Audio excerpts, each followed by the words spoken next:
പെണ്ണിൻ മനസ്സറിഞ്ഞ പൊന്നിൻ ശേഖരം 45 വർഷത്തെ സേവന പാരമ്പര്യവുമായി new mini gold and diamonds palace road Mattancherry 50% വരെ ഡിസ്കൗണ്ട് ഓഫറിൽ ഡയമണ്ട് ആഭരണങ്ങൾ ഗവൺമെന്റ് അംഗീകൃത സർട്ടിഫിക്കറ്റോടെ വെറും 2000 രൂപയിൽ തുടങ്ങുന്ന ഡയമണ്ട് മൂക്കുത്തികൾ വിവാഹത്തിനും മറ്റാഘോഷങ്ങൾക്കും സമ്മാനമായി നൽകാൻ ലൈറ്റ് വെയ്റ്റ് സ്വർണ്ണാഭരണങ്ങൾ മിതമായ നിരക്കിൽ ലഭ്യമാണ്. പണയത്തിലിരിക്കുന്ന സ്വർണ്ണാഭരണങ്ങൾ എടുത്ത് വിൽക്കുവാനും ഞങ്ങൾ നിങ്ങളെ സഹായിക്കുന്നു. പഴയ സ്വർണ്ണാഭരണങ്ങൾ വിൽക്കുമ്പോൾ മറ്റാരും നൽകാത്തത്ര ഉയർന്ന സ്വർണ്ണവില നൽകുന്നു. കൂടാതെ ഞങ്ങളുടെ മറ്റൊരു സ്ഥാപനമായ KVM ഫിനാൻസിൽ സ്വർണ്ണാഭരണങ്ങൾ വളരെ കുറഞ്ഞ പലിശ നിരക്കിൽ പണയം വയ്ക്കുമ്പോൾ കൂട്ടുപലിശയോ സർവീസ് ചാർജോ ഈടാക്കുന്നതല്ല.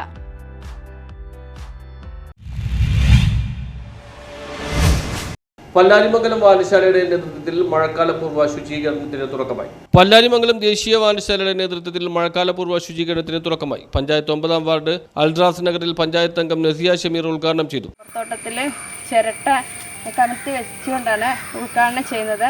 നിറച്ചും കൊതുകാണ്, നിങ്ങൾക്ക് തന്നെ കാണാൻ സാധിക്കും.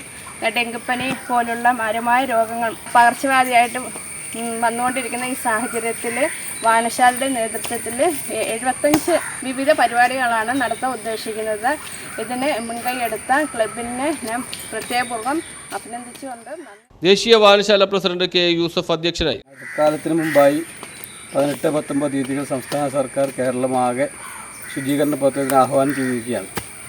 ഈ സാഹചര്യത്തിൽ ദേശീയ വായനശാലയുടെ നേതൃത്വത്തിൽ നടക്കുന്ന പ്രോഗ്രാമിൻ്റെ ഭാഗമായി ഇന്ന് പല്ലാരിമംഗലം പഞ്ചായത്തിലെ 9-ാം വാർഡിൽ ഡെങ്കിപ്പനി നിവാരണത്തിനെതിരെ നമ്മൾ കൊതുക് വളർത്തൽ ഒഴിവാക്കുന്നതിന് വേണ്ടി ഈ തോട്ടത്തിലെ റബ്ബർ ചിരട്ടകൾ മുഴുവൻ കമത്തി വയ്ക്കാൻ തീരുമാനിച്ചിരിക്കുകയാണ്. Secretary MM Basheer, Asha worker MK Shainy, Kareem Mukalel, Sasidharan Pillai, Nooruddeen Thekkekkara, Nadeer Mukalel എന്നിവർ സംസാരിച്ചു. കൊതുക് നശീകരണത്തിനായി പ്രദേശത്തെ റബ്ബർ തോട്ടങ്ങളിലെ ചിരട്ടകൾ കമഴ്ത്തിയും വീട്ടുവളപ്പിലെ വെള്ളം കെട്ടിക്കിടക്കുന്ന പ്ലാസ്റ്റിക് വസ്തുക്കളിലെ കൊതുകുകളെ നശിപ്പിക്കുകയും ചെയ്തു.